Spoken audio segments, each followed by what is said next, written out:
პირველად ჩვენი სტუმარი სცენაზე წინა საუკუნეში 1999 წლის 28 მარტს ნახე მარჯანიშვილის თეატრის სცენაზე სპექტაკლი მამაში, რომელიც თემურ ჩხეიძის ერთ-ერთი ყველაზე გამორჩეული სპექტაკლი იყო და ეს არის ბილეთი და უკან წერია ფასი 2 ლარი და პროგრამის ფასი 20 თეთრი. ეს ის დროა, როცა თეატრში 2 ლარად დავდიოდი და ჩემი ესეთი პატარა ბავშვის დაახლოებით მე-6 კლასელი ბავშვის ნიშანი მის გასწვრივ ხუთიანიც კი დავიწერე. მის გასწვრივ დავწერე ხუთიანი, ამას ოდნავ მოგვიანებით გეტყვით, დღეს არტისტი გვყავს სტუმრად, რომელიც ჩამოვწერე რო არ გამომჩეს. გარდა იმისა, რომ თამაშობს თეატრში, კინოში თუ სატელევიზიო სერიალებში, კერავს, წერს, თარგმნის, თამაშობს, დგამს, უკრავს, ცეკვავს, ხატავს, ყველაფერს აკეთებს. და ეს არის ერთ-ერთი იმ ძალიან ცოტა არტისტთაგანი, რომელთანაც ნებისმიერ თეატრალურ პროცესზე შეიძლება საუბარი, რომელმაც იცის საერთაშორისო პროცესები, კითხულობს იმენაზე ხშირად, რაც მას ხიბლავს და ეს ხან ქართულია და ხან გერმანული და გერმანულიდან თარგმნის და რა ძალიან საინტერესოა, ის არის ნიმუში, რომ აი ინტელექტუალი როგორი უნდა იყოს მსახიობი. ნინო ბურდული არის ჩვენთან სტუმრად, რომელსაც მივესალმები დიდი გამარჯვებით. ჩამონათვალს. იქნებოდა რამე რაც გამორჩა, მაგრამ კი, ნამდვილად ბევრი. ნინო, როგორ ფიქრობთ პირდაპირ კრიტიკოსის ინტრიგნული კითხვით დავიწყებ. ამდენ რამეს ბევრი თავისუფალი დრო აწყებინებს ხოლმე ადამიანს თუ უფრო დიდი ინტერესი? რეალიზაციის სურვილი და მოусვენრობა. იმიტომ რომ ძალიან ხშირად, როცა ძალიან დაკავებული ვარ, სწორედ მაშინ მიჩნდება რაღაცის იდეები და იმას ვაკეთებ. აი ხო მაგალითად ნიღბებიც კი გავაკეთე რაღაცას მართალია სპექტაკლისთვის, მაგრამ ხო, ნუ იცი რა, აი ეს ბილეთი მინდა კარგად ვაჩვენო ჩვენს მაყურებელს. სხვები როცა ლაპარაკობენ, ყოველთვის ვიცი რა სიტყვიან ხოლმე. როცა ნინო ბურდულთან აი ხა იწყება ინტერვიუ, არ ვიცი ხოლმე, იმიტომ რომ არაპოპულარული რაღაცების თქმაც გიყვართ ზოგჯერ. ერთხელ ისიც თქვით, რომ თუმანიშვილის თეატრი გენიალური იყო, მაგრამ ხანდახან ბეზრდებოდა, რასაც თუმანიშვილი აკეთებდა და ბეზრდებოდა და ამიტომ სხვაგან მივდიოდი. ეს ერთ-ერთი ის გაპარვაა თემურ ჩხეიძესთან, რაც ბედნიერი შედეგით დამთავრდა. მობეზრება თუმანიშვილის, აი უფრო რო განმარტოთ ეს ტერმინი, მე დაახლოებით ხვდები რას გულისხმობთ, მაგრამ თქვენთვის რა იყო ის სხვა საზრდო, რაც გინდოდათ და ეძებდით სხვა თეატრში? იცით რა, ჩემთვის სამყაროები, სხვადასხვა სამყაროები არის ყველაზე საინტერესო. ალბათ ამდენ რამესაც იმიტომ ვაკეთებ, რომ არ მყოფნის ერთი სფერო, ერთი არეალი, სულ მინდა რაღაცა სხვა ვცადო ხოლმე და თეატრში განსაკუთრებით იგრძნობა ეს, იმიტომ რომ ერთი და იგივე რეჟისორთან, ერთი და რა გენიალურიც არ უნდა იყოს, აქ იმაზე არ არის კარგი და ცუდი. აუცილებლად კარგებთან კი არ გავრბოდი. ერთი და იგივე სივრცეში, ერთი და იგივე პარტნიორებთან, საკუთარ წვენში ხარშვა, ეს არის ჩემთვის აი დახრჩობასავით. ჰაერი აღარ მყოფნის. ამიტომ ჩემთვის მე შინაგანად კი ვიყავი შტატის მსახიობი, მაგრამ შინაგანად მე თავისუფალი მსახიობი ვარ. რომ იყოს საშუალება ანტერპრიზის არტისტი, რომ იყოს საშუალება, რომ მე შემეძლოს ფინანსურად ვიცხოვრო, აი ესე როგორც თავისუფალმა მსახიობმა, რა თქმა უნდა, ამას ვარჩევდი. მიუხედავად იმისა, რომ უდიდესი წვლილი აქვს ბატონ მიშას ჩემზე, ჩემ ჩამოყალიბებაზე და გიждდებოდი მასზე და მის სპექტაკლებზე და ნინო, აი ეს პროფესიული დაუკმაყოფილებლობის სურვილი, როცა საქართველოში 90%-მა თეატრალებმა არ იცოდნენ რა იყო ცეკვის თეატრი, ნინო მიდიოდა და საშა ვალცის მასტერკლასებს ესწრებოდა და პინა ბაუშით იყო გატაცებული და ნახულობდა ყველაფერს და ეხლა ამ ასაკში იხდენთ ოცნებას და აი ამდენ ხნიან ნატრას თამაშობთ დაახლოებით ამ ფორმის თეატრში, ამაზე ცოტა მოგვიანებით. რა იყო ეს, რომ აი სტანისლავსკის გარდა რომ სხვა თეატრალური ფორმებიც და პროცესებიც არსებობდა, თქვენ იცოდით და ამას თქვენ პრაქტიკაში გვაჩვენებდით ჩვენ მაყურებელს. ეს იყო ენების ცოდნა, ეს იყო რევოლუციონერობა თუ ეს იყო უბრალოდ ყოველდღიურობა, რასაც თქვენ აკეთებდით? იცით რა, ჩემთვის თავისთავადია, რომ დოგმებში არ ავიხლართო. იმიტომ რომ როგორც კი ვიტყვით, რომ აი ეს არის სწორი და ეს არასწორია, იმ წუთას ყდება შემოქმედება, ხელოვნება და პიროვნება, რაც თავარია. როდესაც არ გიჩნდება კითხვები, როდესაც არ ცდილობ სხვისი თეორია გაიგო რა არის. ეს შეიძლება პრაქტიკაში გადაიტანო, შეიძლება ვერ გადაიტანო, ხა არტო დღემდე ვერავინ გადაიტანა, მე მგონი პრაქტიკაში, მაგრამ ანტუან არტო? ხო, მაგრამ ის რაც მან იფიქრა, რაზეც წვალობდა, რაც ტვინს უფორიაქებდა ის ხო ალბათ რაღაცა მარცვლების სხვა მსახიობებში და რეჟისორებში არის. ამიტომ არ მიყვარს სიტყვა თეატრში და გირჩევნია რა თქმა უნდა, მეტი არ მიყვარს ვერ ვიტყვი, ძალიანაც მიყვარს. ოღონდ სიტყვა ჩემთვის ლიტერატურაა, მე მირჩევნია წავიკითხო და ამითი დავტკბე, იმიტომ რომ მე წარმოსახვის საშუალებას მაძლევს ჩემივე წაკითხული, როცა ჩემთვის ვკითხულობ. როდესაც სხვის მიერ ინტერპრეტირებული ლიტერატურა მესმის, იქ უკვე დაკონკრეტებულია და უფრო ბრტყელი ხდება. მით უმეტეს თეატრში იშვიათად არის ეს ქვეტექსტების სკოლა მკვდარია ფაქტიურად რა ძალიან. მეტად ეშინიათ ესეთ არტისტთან მუშაობა რეჟისორებს, რომლებსაც სამწუხაროდ ხშირ შემთხვევაში არ შეუძლიათ ამ ყველაფერზე საუბარი და ესე ხო, მაგრამ მე აღარც მჭირდება პრინციპში საუბარი, მე თვითონ შემიძლია ყველაფერი ვაკეთო, უბრალოდ რეჟისორს რა უნდა ის უნდა ვიცოდე და იმ ფარგლებში გავაკეთე. არა თვითონ იცოდეს რა. თვითონ იცოდეს თავარია რა უნდა. თქვენ როგორ გონიათ, აი თქვენი ხასიათის ეს გამსაზღვრელი შტრიხი, რომ აი სულ ძიებაში ხართ, სულ რაღაცა ახალ ფორმებს ეძებთ, სულ რაღაცა ეს ექსპერიმენტები ხიბლავთ. როგორ ფიქრობთ, აი უფრო მეტად ხელს გიშლიდათ თუ პირიქით, რომ აი თქვენს პროფესიაში ვთქვათ ბოლომდე, ასე ვთქვათ, გაფურჩქნულიყავით რაღაცა ახალი მიღწევები გქონდათ, როგორ გგონიათ თქვენ? ხელი შემწყობია. ხელი შემწყობია. იმიტომ რომ თავისთავად ისევე როგორც სკოლები, როცა ასწავლიან პედაგოგები და აი ჩვენი სკოლა ჩაიკეტა სტანისლავსკით ფაქტობრივად, ხო გადასარევი სკოლაა ეს სტანისლავსკის და ქართული ჩვენი თეატრალური სკოლა, მაგრამ როდესაც შენ არ იცი სხვა საერთოდ წარმოდგენაც არ საშუალებები, გაქვს, ხო. ტექნოლოგიები, ფორმები არსებობს. ეს ხდება მოსაწყენი, ეს ჭაობდება რაღაცნაირად და მე უკვე იშტამპება და მე უკვე ისიც ვეღარ არის, რაც იყო სინამდვილეში სტანისლავსკის სკოლა, იმიტომ რომ იქ არის ყველაფერი კი არა, მაგრამ რაღაცეები არის ისეთი, რაც აუცილებლად უნდა გაგრძელდეს მომავალ ეპოქებში, ასე ვთქვათ. ქართული თეატრის ისტორიას რო გადავხედოთ, როცა არტისტი იწყებს სპექტაკლის დადგმას, პერიოდულად რო შევხედოთ, დაწყებული ვერიკოთი და ვასოღოძიშვილი, ეს ის პერიოდია, როცა თვითონ როლები აღარ აქვს ის, რაც უნდა, ან იმდენი, რამდენიც უნდა და მერე თუ კი ეძლევა ამის ავტორიტეტი, რომ მან ეს გააკეთოს და საშუალება, იწყებს დადგმას. შენ შემთხვევაში მგონია, რომ ეს შემთხვევა არ არის ხოლმე. აი რა განსაზღვრავს, არ გაკმაყოფილებს რეჟისორებთან მუშაობა თუ არა, მე საერთოდ იცით რა, უბრალოდ ცხოვრება ისეთი რაღაც აღმოჩნდა, აღმოჩნდა, ხო, თავისით მართავს რაღაც პროცესებს. ეხლა მე რო ცოტა ადრე დავფიქრებული ვიყავი ამაზე, ჩემი ფსიქოტიპი არის უფრო რეჟისორი, ვიდრე მსახიობი. მე ძალიან ნათლად ვხედავ სცენას, პერსონაჟს, ატმოსფეროს, გარემოს, სადაც ეს ამბავი ხდება, რასაც სპექტაკლი ან კინო ქვია, ხო?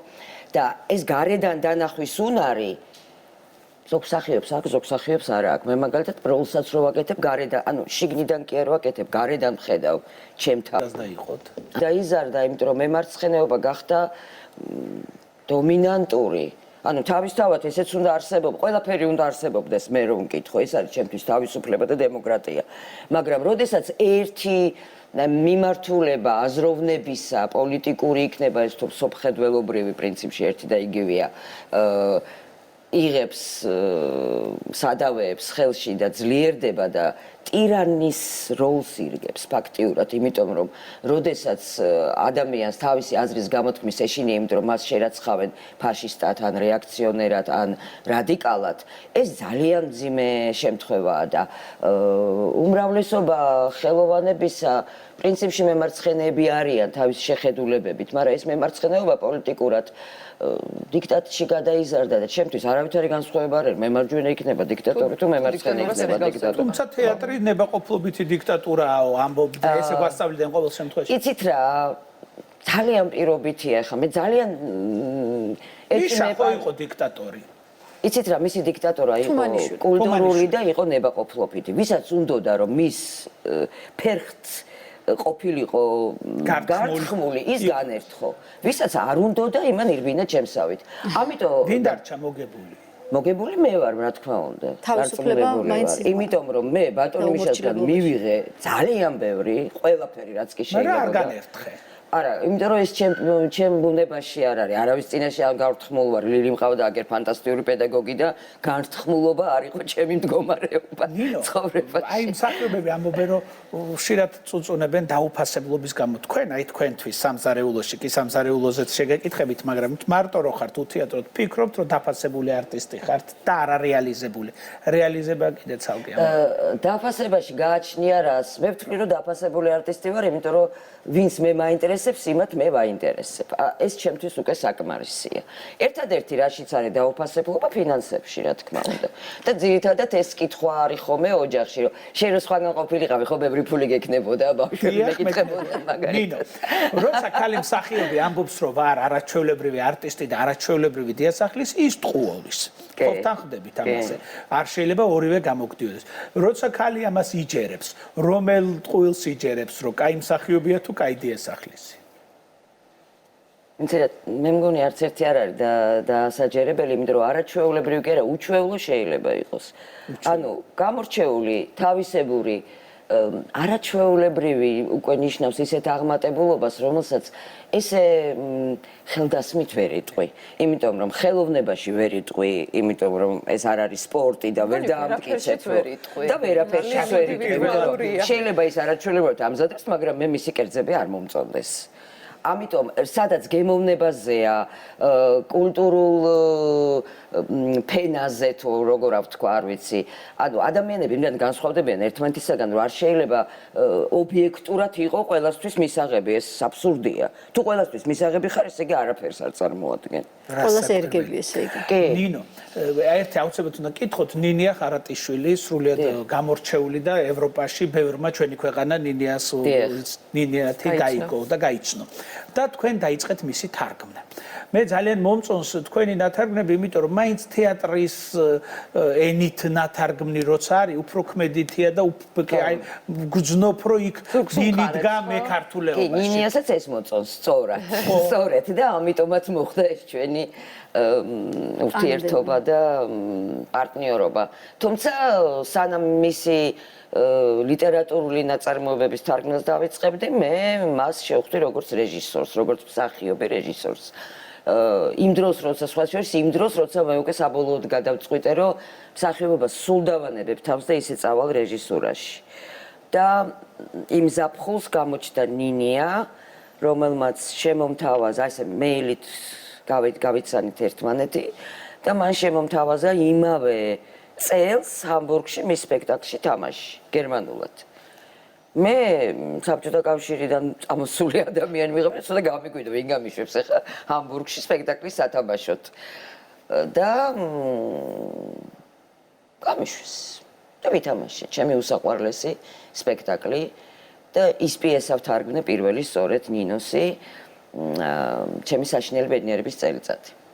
რომელიც როგორც სპექტაკლიც ყველაზე მეტად მიყვარს, ნინოსი ბევრ სპექტაკლში ვარ მასთან ნათამაშები და ამიტომ ვთარგმნე.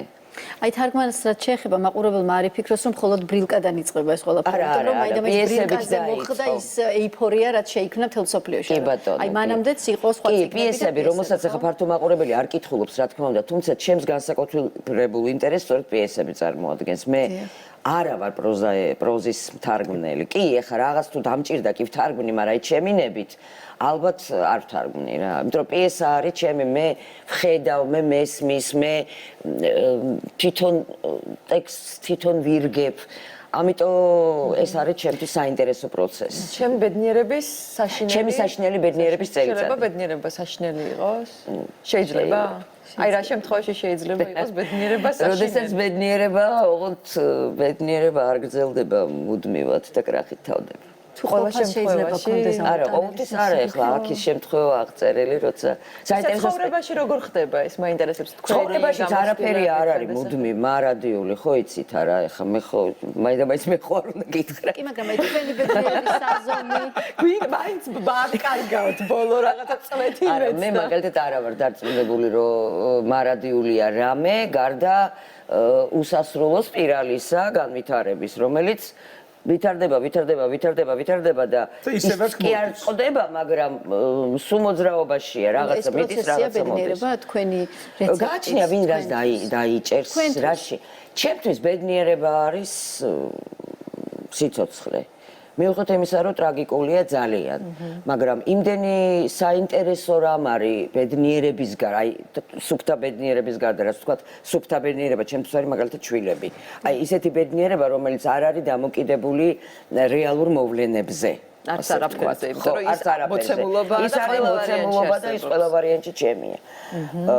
დანარჩენი ყველაფერი არის ინტერესი, ასე ვთქვათ. მე ან გამიმართლა და საინტერესო მოვლენებით ვიცხოვრე,